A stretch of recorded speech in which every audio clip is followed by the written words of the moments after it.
recordo-me, portanto, como era Portugal há 30, há 40 anos, há 20 anos. E, portanto, muitas vezes quem não conhece Portugal hoje lembra-se muito desse Portugal, daí ser muito surpreendente a evolução que efetivamente nós tivemos. Embora eu sou muito crítica, temos um grande caminho pela frente, há muitas coisas que poderiam ter sido feitas melhores e há muito trabalho para fazer.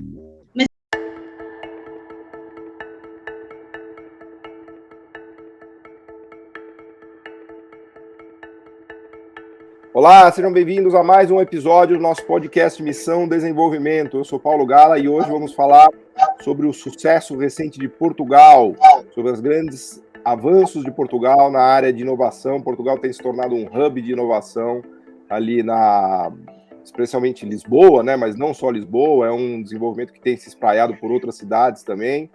E antes de mais nada, dizer aqui que eu sou de família portuguesa, né? Meu pai é português, meu avô é português, então fico muito feliz de revisitar a terrinha, pelo menos aqui no programa. Faz muito tempo que eu não vou lá, tô com saudade de comer aquele bacalhau maravilhoso, tomar aqueles vinhos incríveis. Então, mas pelo menos a gente fica aqui com um pequeno sabor de Portugal. A gente tem a Florinda Matos, que está lá em Portugal, que nos deixa com mais inveja ainda, que é grande conhecedora desse tema. Marcos Cavalcante também. E tenho certeza que vamos tratar aqui de vários assuntos legais, relevantes e importantes para a gente pensar também o Brasil, a missão de desenvolvimento do Brasil e coisas que a gente pode aprender com Portugal e vice-versa. Aliás, a história dos dois países, é desnecessário dizer que é totalmente integrada. Então, sejam muito bem-vindos. Eu começaria pedindo para a Florinda falar um pouquinho da trajetória dela, do que ela tem aprontado, e depois o Marcos também, para a gente já mergulhar na discussão. Muito, muito obrigado por aceitar o convite. É um prazer e honra recebê-los aqui. Olá, boa tarde, Paulo, boa tarde, Marcos, boa tarde também a quem nos estiver a ouvir do Brasil, na hora do almoço. Nós estamos aqui em Portugal na hora do lanche, portanto, são 4h06. É um prazer estar aqui. Queria também agradecer este generoso convite do BNDES. E este momento é um momento de ligação e de partilha entre Portugal e o Brasil que nunca deixou de existir e, portanto, foi sempre uma construção.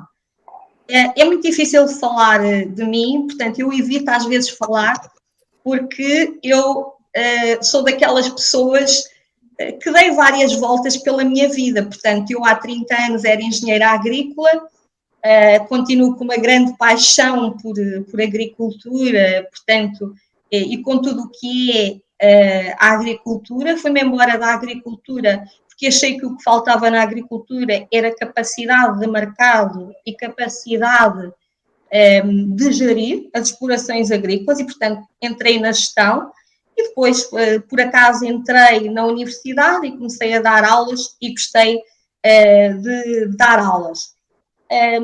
Acabei por andar por várias áreas, fiz o doutoramento em Ciências Sociais e, nessa altura, eu estava no início do doutoramento 2004, por aí, 2003, e comecei a ouvir falar numa coisa que era capital intelectual. Eu costumo dizer que, nessa altura, já tinha um mestrado e 2 licenciaturas e nunca tinha ouvido falar na escola, na universidade, nunca ninguém me tinha falado da importância do capital intelectual e aí apaixonei-me verdadeiramente pelo capital intelectual. Portanto, fiz a minha tese de doutoramento em capital intelectual.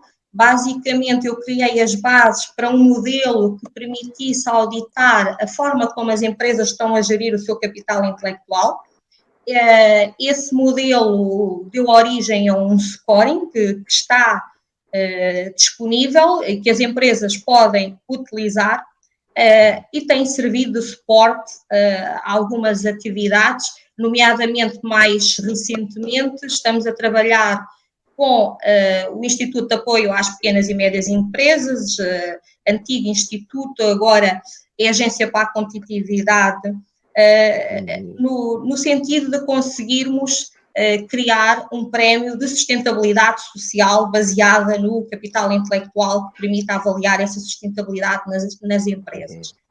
Nesse percurso, em 2010, criei uma associação, fui fundadora de uma associação que é a Associação para a Gestão de Capital Intelectual, é uma associação científica sem fins lucrativos, tem pessoas de todo o mundo, tem muitas pessoas no Brasil, portanto, tem mais falantes de língua portuguesa por causa de ter muitas pessoas do Brasil, que foi muito bem apadrinhada por alguns dos nossos autores ou dos nossos gurus de capital intelectual, como, por exemplo, o professor Edvinson, o Nico Bontis e muitos outros que viram sempre na associação um marco importante. Portanto, o objetivo da associação, basicamente, é mostrar como é que nós conseguimos transformar capital intelectual em desenvolvimento sustentável e em competitividade.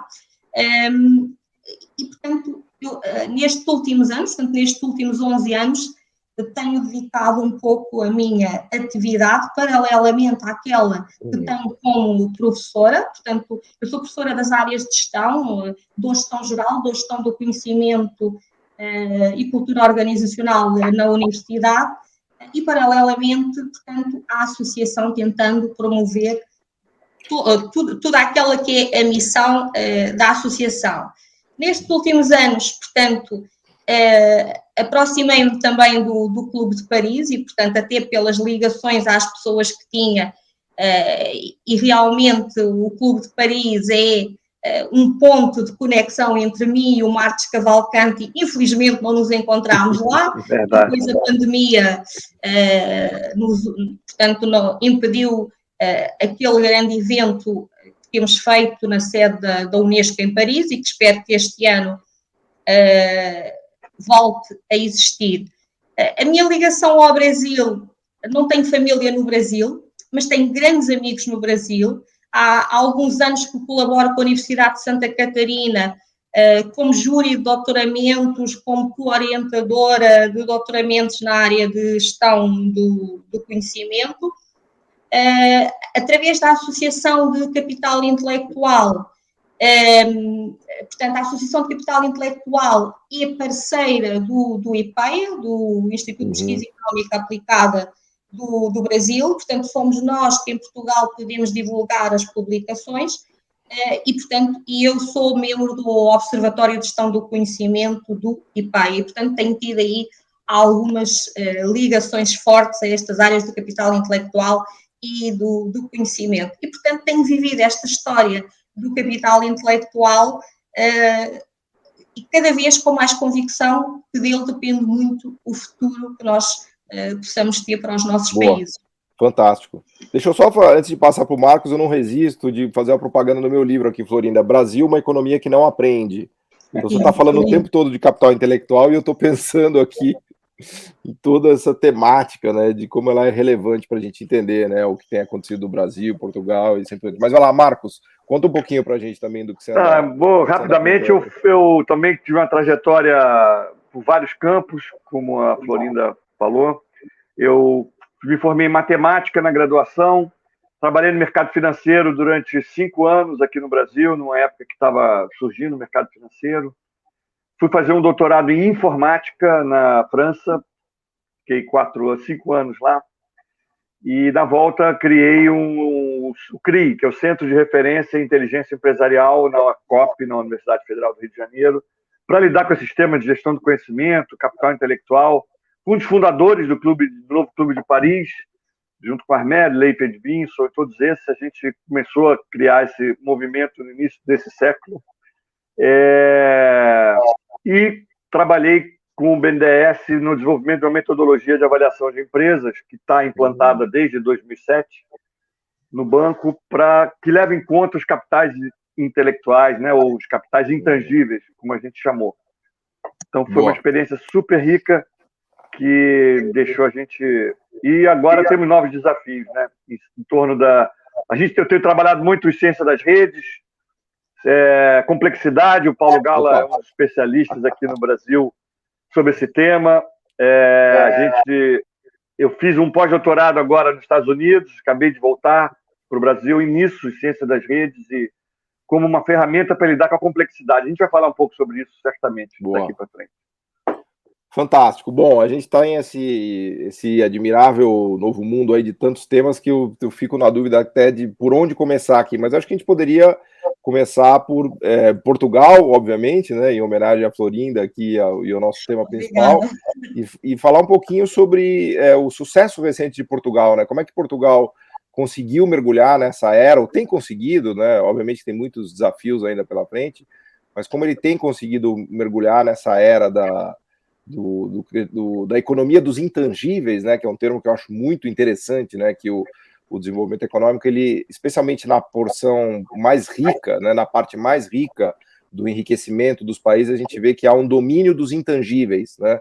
Os países mais ricos do mundo hoje são aqueles que dominam os intangíveis, né? Quando a gente pensa num Google da vida, num Facebook, numa Apple, num Uber. As 5 maiores empresas do mundo são essas, intensivas de conhecimento. Elas estão nas nuvens, né? Então, mas eu gostaria de começar por aí, Florinda, se você puder falar um pouquinho do caso de Portugal, pensando um pouco, né, mais em questões, vamos dizer assim, de políticas públicas, do que o país foi fazendo. Quer dizer, eu passei, né, eu conheço Portugal desde a minha infância, então eu passei pelas crises, passei pelos booms imobiliários, então eu lembro do Portugal completamente largado nos anos 80, que não tinha nem...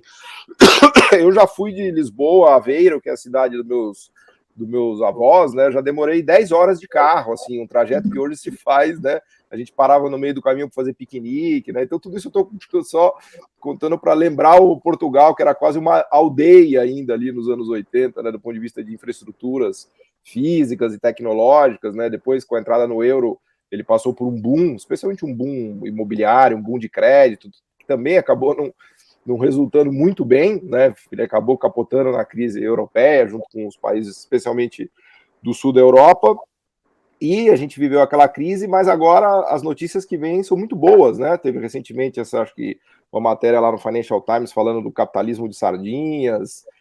Portugal acabou se reerguendo da crise de 2014, 15 e surgindo como um país assim de vanguarda, até num certo sentido, né? Enquanto que outros, por exemplo, a Grécia ainda continua lá se debatendo com sua crise, né? Então, conta pra gente um pouquinho, Florinda. É claro que eu já lancei 30 perguntas em uma aqui, mas conta um pouco como você viveu isso, como você viu, conectando também com essas novidades, né, da transformação de Portugal numa economia mais digital, numa economia voltada a intangíveis, em hubs de inovação, de startups e assim por diante. Olha, Paulo, eu estava a ouvir essa história do percurso de Lisboa a Aveiro e recordo-me, portanto, como era Portugal há 30, há 40 anos, há 20 anos. E, portanto, muitas vezes quem não conhece Portugal hoje lembra-se muito desse Portugal, daí ser muito surpreendente a evolução que efetivamente nós tivemos. Embora eu sou muito crítica, temos um grande caminho pela frente, há muitas coisas que poderiam ter sido feitas melhores e há muito trabalho para fazer. Mas esse artigo que você referiu, do capitalismo sardinha, não deixa de ser interessante, até porque a sardinha, diz-se que a sardinha portuguesa é a melhor do mundo, especialmente na altura dos Santos Populares. Eu concordo, sempre comi sardinha aí, nunca comi sardinha em lugar melhor do que Portugal. Pronto, efetivamente os especialistas dizem que tem a ver com a nossa costa e que mesmo a sardinha que é vendida em Portugal, se for capturada na costa portuguesa, é muito melhor do que aquela que venha da costa espanhola ou marroquina, etc. E, portanto, mesmo a sardinha, que no passado era um peixe dos pobres, portanto, no tempo do seu avô seria, se calhar ele conta a história que dividiam uma sardinha para 2 ou para 3, hoje é um peixe relativamente caro. Mas isto tudo, e pegando um pouco até nesta ideia do tal artigo do Financial Times, a minha ótica é que não estamos a falar de outra coisa senão reputação. A reputação é que faz a diferença nos países, e eu vejo isso como o principal ativo intangível. Se você tem uma boa reputação, a probabilidade de atrair por exemplo, investidores interessados em investir no seu país, é muito maior do que se você tiver uma má reputação. E o que eu penso que se criou foi essa reputação. Portanto, é verdade que Portugal está na moda. Eu falo com os meus amigos aí do Brasil e eles dizem, bom, antes quem nunca tinha ido à Europa queria ir conhecer Roma, portanto, Itália e Paris. Agora é Lisboa, Paris e Roma. E, portanto, começou a haver uma atração muito grande, essencialmente pela nossa capital. Portanto, há aqui um elemento que não podemos deixar de falar, portanto, que é a projeção do turismo, a imagem lá fora de Portugal, que passou a ser muito mais interessante, muito mais positiva. E aí, por exemplo, as revistas de viagens, de turismo, ao darem muitos prémios a vários sítios de Portugal, contribuíram, por exemplo, para isso. Acho que o Golden Visa também, né, Florinda? A coisa do Golden Visa, de atrair os investidores e tal, foram medidas que colocaram Portugal meio na vitrine do mundo, assim, não? Sim, pelo lado positivo e pelo lado menos positivo, porque a certa altura também se descobriram aí algumas situações menos positivas de terem sido atribuídos os vistos, não é? A pessoas que não se deveriam ter atribuído, mas a verdade é que isso fez com que pessoas com imenso capital viessem para Portugal. Nos últimos anos, atores, atrizes, por exemplo, como a Madonna, tiveram grandes temporadas em Portugal, compraram casa, fizeram imensa publicidade e, portanto, todo esse marketing fez com que a reputação geral de Portugal mudasse. Eu costumo dizer, a história é a mesma, as pessoas são as mesmas, acolhedoras, simpáticas, generosas, a cultura de mais de 1000 anos é a mesma, a forma como ela é projetada é que é diferente. E isso valoriza, por exemplo, os produtos. Nós começámos a apostar muito nos mercados internacionais e não tenho dúvida que neste momento o azeite português é o melhor do mundo, não tenho dúvida que temos dos melhores vinhos e, portanto, e quando começámos a competir, por exemplo, em provas internacionais, provas cegas em que não se sabia a origem dos vinhos, os vinhos portugueses começaram a ser premiados. Por exemplo, o grande investimento que foi feito no calçado e no têxtil, criando marcas, as associações destes setores tiveram um papel muito importante e aqui o associativismo é muito importante. Se calhar há 20 anos nós tínhamos... Desculpa? Sim, não, estou ouvindo. Eu estou ouvindo o seu lado da agricultura agora, que você está falando bem do vinho e do azeite aqui, eu vi o seu lado aqui da paixão pela agricultura falando alto aqui. Vamos lá. Pois, mas é verdade. Mas olha, há 20 anos nós tínhamos, ou há 15 anos nós tínhamos, por exemplo, muitas empresas italianas que compravam sapatos em Portugal. Não sei o preço, mas imagina que compravam um par de sapatos de alta qualidade por 10 euros, punham-lhe um carimbo made in Italy e vendiam por 100. Hoje, isso não quer dizer que não aconteça, provavelmente ainda pode acontecer, mas já não é frequente. Nós temos marcas altamente reputadas, nós temos dos melhores criadores de marcas, só está aqui uma coisa da internet. Nós temos dos melhores criadores de moda internacionais que fazem alta costura no calçado para estrelas de cinema, etc. Portanto, que vendem pares de sapatos a 3.000, 4.000 euros, 5.000 euros, que é uma fortuna. Há pouco tempo eu vi um estudo que dizia que, por exemplo, um sapato que custasse 100 euros, se o comprador soubesse que era português, neste momento valia 128 euros, ou seja, tinha tido uma valorização de 28%. É porque se percebeu que aquilo que era feito em Portugal tinha alta qualidade. Eu penso que estes fatores, juntamente com um investimento forte que foi feito na indústria, juntamente com o tal marketing, na última década, por exemplo, o facto dos portugueses ganharem o Campeonato Europeu de Futebol em 2016. Melhorou a autoestima do povo. Não melhorou, ainda por cima ganhámos assim no último minuto contra a França. Depois, em 2017, nós ganhámos, só estou a falar das coisas grandes, um festival na Europa, que é o Festival de Eurovisão, que é um festival de músicas, essencialmente com participação de países europeus. Portanto, andámos ali uns anos a ganhar uma série de eventos que nos deram uma grande projeção. E, portanto, e tudo isso, juntamente com aquilo que nós já éramos, portanto, aquele povo, tem uma palavra que é saudade, que não tem tradução para nenhuma língua, portanto, não se consegue exatamente traduzir. Melhorou imenso o nosso posicionamento internacional. Estava a esquecer o Web Summit, que veio para Portugal, que é o maior evento tecnológico do mundo. Este ano tinha cerca de 40 mil participantes, eu passei por lá. O ano passado foi online, mas os outros anos atraía cerca de 70 a 75 mil pessoas a Lisboa. E, portanto, isso foi muito estimulante para o desenvolvimento, essencialmente de empresas tecnológicas, de startups. Depois, nos últimos anos passou a haver um grande investimento em educação.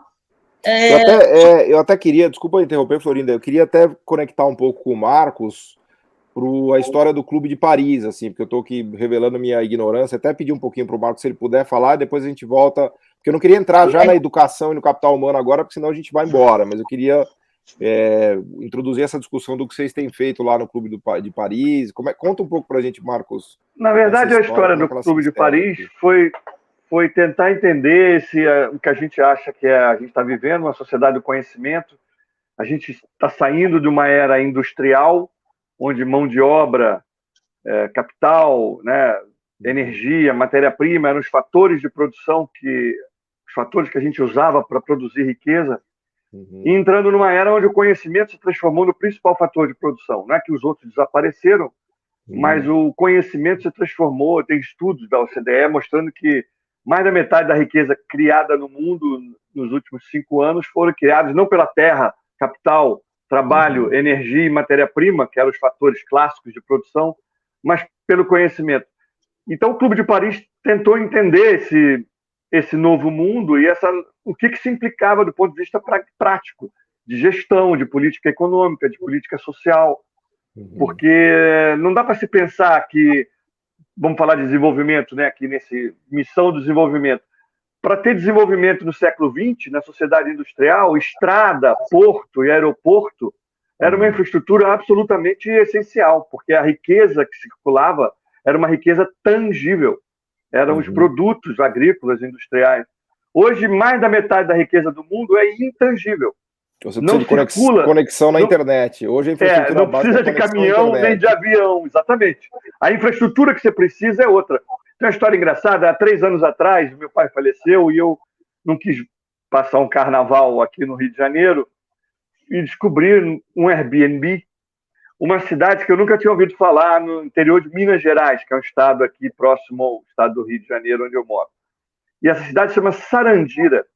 É uma cidade que, se você olhar a história de Sarandira, há 200 anos atrás ela tinha alguma importância, porque produzia café, na época que Minas Gerais produzia muito café, mas depois disso foi a decadência, a falência, a cidade tinha 10 mil habitantes. Mas com a internet, voltou a agricultura e, sobretudo, o turismo rural, porque as pessoas começaram a saber da existência. Eu, que nunca tinha ido a Sarandira, então a cidade vive em função da internet, na verdade, do Airbnb, do turismo agrícola, da cultura local, da agricultura local. E, então, assim, a infraestrutura que a gente precisa hoje para o desenvolvimento, em todos os sentidos, não só econômico, mas social, para a educação, para a saúde, ela passa hoje por ter uma boa internet. A pandemia acelerou esse processo, né? A gente agora, o Brasil é uma economia de serviço, e 70% das pessoas que trabalham na área de serviço não estão indo para o escritório trabalhar. Não. Elas estão trabalhando de casa e aliás, saindo dos grandes centros. Agravou muito o problema da desigualdade também, porque a gente tem... Quem consegue fazer home office, né, que é o serviço sofisticado, tá bem. Agora, quem não tem... quem não trabalha no serviço sofisticado, né, que é basicamente entregador, motorista, lojista, aí que está numa situação...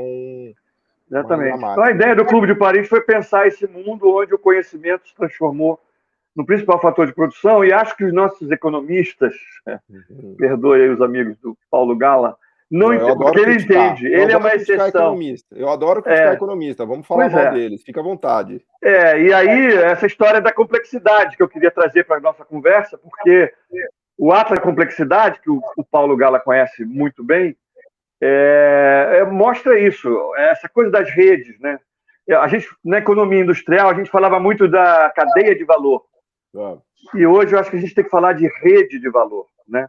Não é só uma questão de semântica, de palavra diferente, é porque, assim, eu acho que o adensamento das redes produtivas é um dos fatores que explica o sucesso de Portugal e o sucesso dos grandes países aí que estão se desenvolvendo. E a gente, no Brasil, me parece, a gente ainda não entendeu isso. A gente ainda está numa visão muito compartimentada da sociedade, da economia, sem entender que as conexões são chave para o processo de criação de riqueza. A própria ideia de conhecimento, ela já traz a noção de rede, né? Conhecimento, exatamente, ele se faz em rede, né? Eu, enfim, não é isolado, né? Mestrado, doutorado, trabalhei a minha vida inteira pesquisando, escrevendo livro, texto, assim... É até inconcebível você imaginar conhecimento sem pensar em rede, porque o conhecimento ele é produzido em rede, por natureza, né? Você escreve um artigo com um coautor, com parceiros, com alunos... Em cima de um trabalho, você nunca é totalmente inovador, você já é parte de trabalho de outros, né? Ele é quase que, por definição, algo feito em rede, né? Mas, Florinda, fala um pouquinho para a gente como é que se fez em Portugal, de novo, para a gente copiar, Florinda. Nós estamos aqui para copiar. Deixa-me dizer uma coisa em relação ao Brasil primeiro. Eu tenho pensado algumas vezes no caso do Brasil. Como é lógico, portanto, com 10 milhões de habitantes, e quando eu olho para a dimensão de Portugal e penso que a dimensão de Portugal é quase do tamanho do estado do Rio Grande do Sul, eu fico a pensar que um país como o Brasil não se pode gerir como um país como Portugal. E lembro-me, a última vez que eu estive aí foi... em 2019, e de vir um bocado indignada a dizer: o meu país tem que ser melhor gerido, porque se o meu país é pequenino, eles têm a obrigação, os governantes do meu país, Portugal, de o gerir melhor, proporcionalmente àquilo que é feito no Brasil.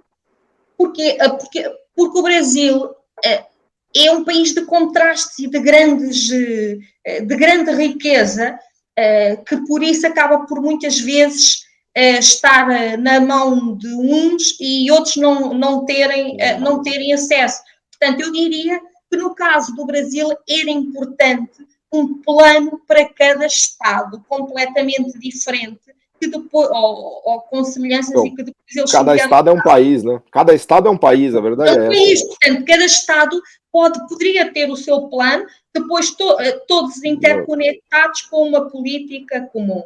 Embora eu acho que a inovação, seja num Estado ou no outro, funciona sempre, a educação funciona sempre e é extremamente importante. E agora, nesta altura, os dois fatores, sustentabilidade e transformação digital, não podemos ignorá-los. Porquê? Porque, assim, quer se queira, quer não, o mundo está a andar e a pandemia acelerou todo este processo de transformação digital. E vocês veem, tanto nós quase não vamos ao banco, portanto, os bancos tornaram-se completamente digitais, aí não é tanto, mas também vocês têm uma coisa parecida com o que nós temos a Via Verde, portanto, a autoestrada, passamos e já não existe...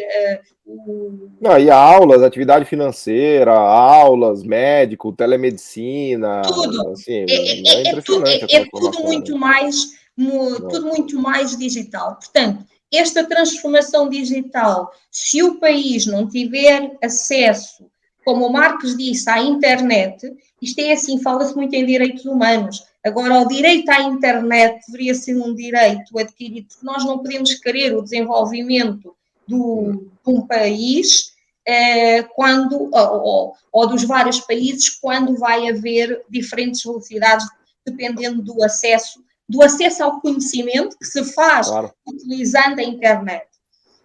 Depois, a história da sustentabilidade. Portanto, nós estamos a caminhar para aí, nem que seja pela emergência climática, que não seja por outros aspectos, mas claramente as empresas, seja em Portugal, seja no Brasil, seja onde for, têm que estar focadas naquilo que serão produtos e serviços sustentáveis. Portanto, porque os consumidores começam a ser esclarecidos e começam a exigir esses produtos. E, portanto, com toda a riqueza que o Brasil tem todas as condições e, igualmente, para esses produtos sustentáveis. Mas é preciso investir, por exemplo, em qualificação. Nós temos vindo a tentar colmatar esse problema na economia portuguesa. Portanto, temos uma economia em que 97% das empresas são pequenas e médias empresas, com baixos níveis de qualificação de muitos dos seus trabalhadores. Portanto, uma das grandes apostas tem sido investir na qualificação dos trabalhadores. E porque nós estamos à beira de ter um novo tipo de desempregados, que eu gosto muito do termo que é utilizado por um escritor israelita e muito conhecido, que é o Harari, que ele fala dos inúteis da sociedade. São aquelas pessoas que, de repente, perderam o seu emprego e, portanto, toda a vida fizeram aquele trabalho e não têm as competências para fazerem outro trabalho. E, portanto, e acontece em Portugal, até na região de Aveiro, que o Paulo falou há pouco tempo, fábricas que de um momento para o outro pedem 30, 40, 50, 100 trabalhadores e põem um robô. Isso vai acontecer no Brasil, como vai acontecer aqui. E o robô não está doente, não exige melhores salários, não falta ao trabalho, e, portanto, fica lá. E o que é que vamos fazer a essas pessoas? A reconversão dessas pessoas, seja em Portugal, seja no Brasil, é extremamente importante. E isso é uma das coisas que nos tem preocupado e que tem havido políticas no sentido de qualificar, e estamos a apostar muito. Aquilo que temos que fazer nos próximos anos é qualificar, reconverter essas pessoas para que estejam preparadas para uma economia mais digital, uma economia do conhecimento, como estamos aqui a falar, em que o conhecimento é poder. E o problema é que alguns são os detentores do poder. E, portanto, nós podemos não conseguir controlar esse poder todo. Boa. Se você tivesse que elencar algumas medidas assim que foram fundamentais nessa virada de Portugal, né? Você falou do Web Summit já, que eu acho que foi um movimento de tentar colocar Portugal no centro de inovações, assim, o que você, ou vocês, obviamente, né, o Marcos também, lá no âmbito do trabalho do Clube de Paris, quais medidas vocês elencariam, né, como medidas que foram fundamentais ou que foram chave para essa transformação, né? Estou pensando agora, né, já estamos aqui já em mais de 40 minutos, já meio que caminhando para concluir, mas eu queria tirar, assim, para a gente levar para casa, assim, qual é a lição de casa, assim, quais foram as coisas que foram feitas e que ajudaram muito Portugal nessa trajetória, que poderia eventualmente servir de lição para o Brasil ou para ajudar a pensar, né? Se você tivesse que elencar, assim, meio que, quase que, né, uma receita de bolo, assim, eu sei que é muito difícil, mas só para meio que, né, nos obrigar a pensar, assim, em que passos, fazer. Né? Do que fazer, né? Porque, assim, ficou claro para mim que é focar no mercado mundial, fazer contrapartida de inovação, subsídio com inovação e conquista de mercados, né? Migrar para uma economia mais de intangíveis, né? E de conhecimento, e que, portanto, demanda uma infraestrutura digital, né? Criar hubs, né? E redes de colaboração e de inovação, que eu acho que é muito do que tem sido feito em Lisboa, né? Mas quais foram as medidas concretas, Florinda, que desencadearam isso? Né? Se é que há, ou se foi um processo, ou se de repente tudo isso foi um negócio que surgiu mais espontaneamente, como o Marcos estava falando, né? Como é que vocês acham que a gente deveria, né, ou valeria destacar como conclusão aqui da nossa conversa, né? Até se a Florinda quiser começar, depois o Marcos fala. Enfim. Ok. Eu diria que como resultado desta necessidade depois da Troika de melhorarmos a nossa situação, houve um grande envolvimento geral da sociedade no sentido de criar melhores oportunidades. Porque se não houver envolvimento geral da sociedade, muitas vezes também não se criam oportunidades.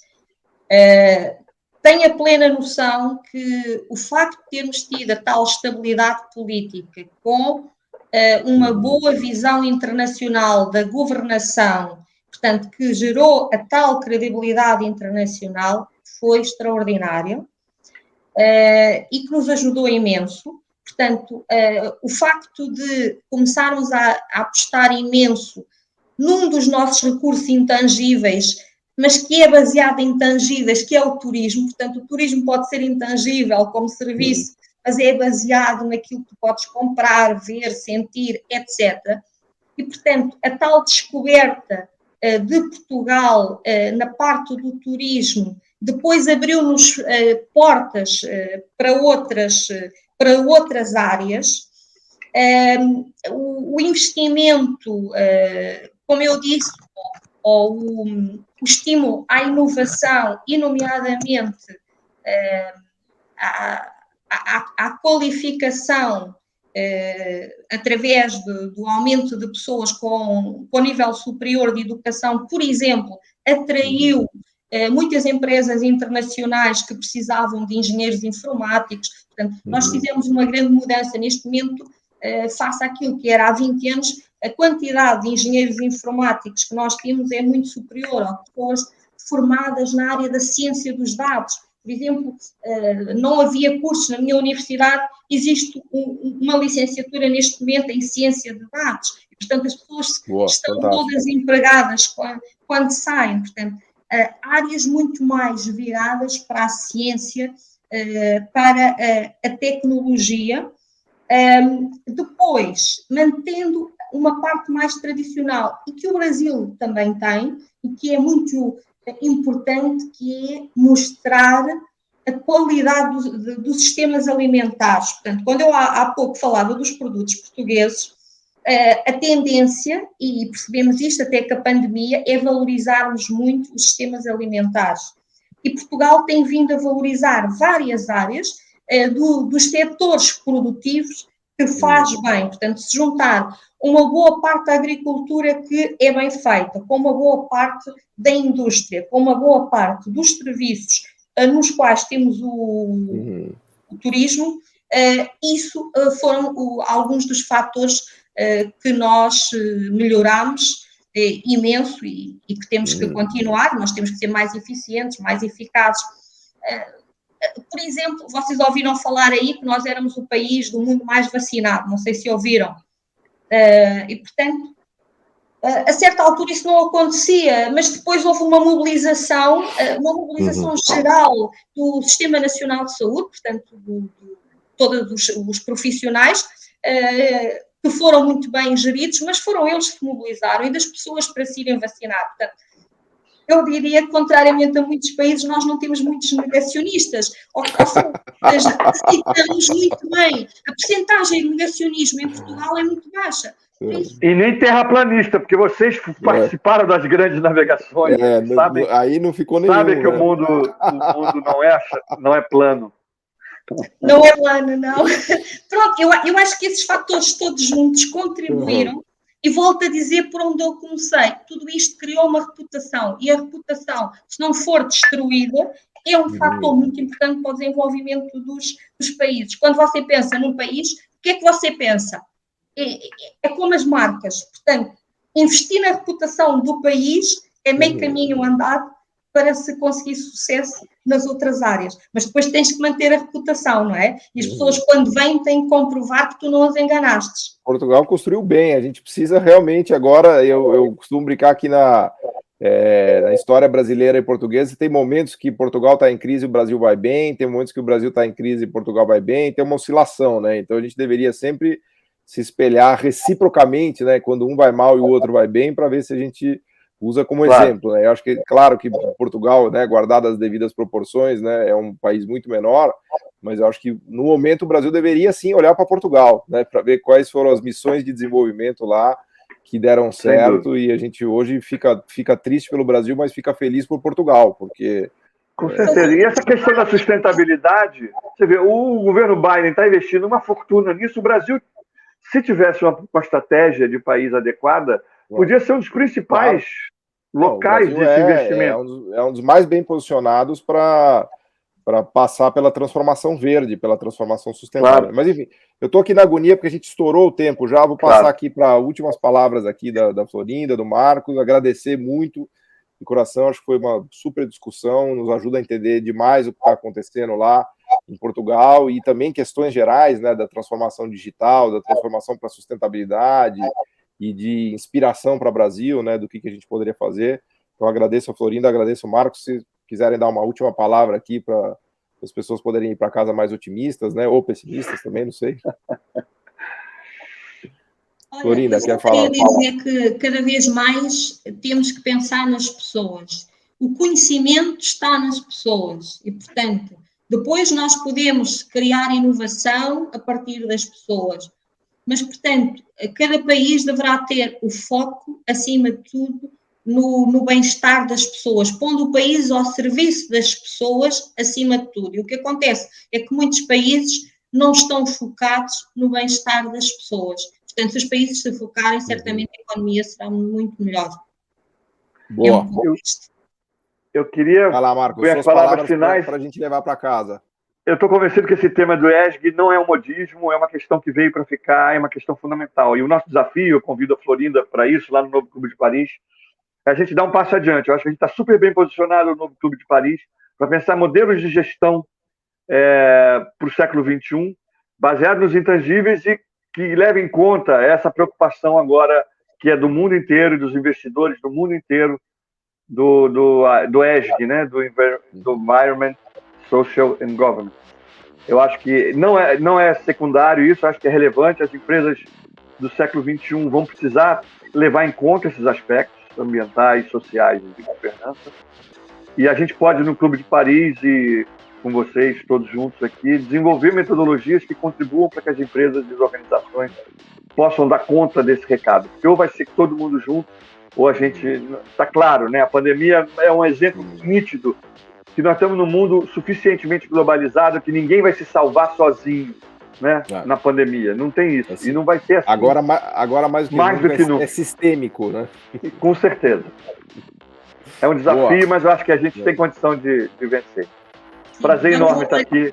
Vamos levar isso para a frente. Boa, obrigado, muito obrigado, Marcos Cavalcante, Florinda Matos, por essa conversa aqui, pelo tempo de vocês, foi ótimo, acho que muitas questões para a gente pensar e para a gente refletir. Obrigado, gente. Obrigada. Tchau, um abraço, gente.